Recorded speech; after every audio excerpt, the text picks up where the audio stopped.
We're coming to you with urgent news for any Canadian citizens currently in Iran. The Canadian government has just issued its most serious travel warning, advising all Canadians to leave the country immediately. This is not a suggestion. This is an urgent plea for your safety. On January 13, 2026, Global Affairs Canada escalated its advisory for Iran to the highest possible risk level. Avoid all travel. Why the sudden urgency? This decision comes as nationwide protests, which started back on December 28, 2025, have spiraled into a much more dangerous situation. What began as demonstrations against severe economic problems like soaring inflation and chronic shortages of basic goods has now transformed into widespread civil unrest across multiple cities. The situation on the ground is extremely volatile. We're seeing reports of deadly clashes between protesters and security forces, leading to a significant number of fatalities and injuries. Mass arrests are taking place, with some reports even suggesting that protesters are being handed death sentences.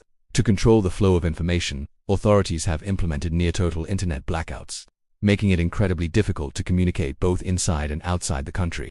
So, if you are a Canadian in Iran, what should you do? The government's message is clear. Leave now while you still can. Commercial flights are still operating, but there's no guarantee how long that will last. The borders with Armenia and Türkiye are also reported to be open, providing additional exit routes. It's critical to act quickly before these options disappear. One of the most alarming aspects of this warning is the severe limitation on consular assistance. Canada has no official diplomatic mission in Iran.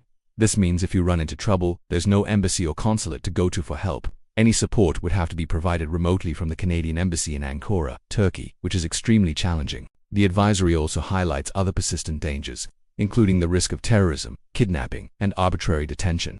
This is especially true for dual Canadian UNIan nationals who face a heightened risk of being detained without cause.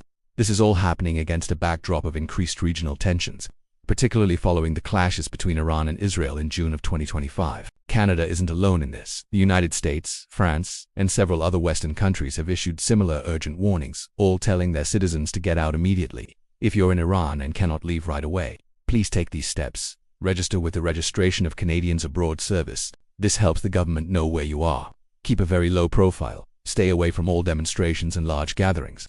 Monitor local media for updates, and always follow the instructions of local authorities. This is a rapidly evolving and dangerous situation. We will continue to follow this story closely and bring you any new developments. Please stay safe. Thanks for watching, and we'll see you in the next update.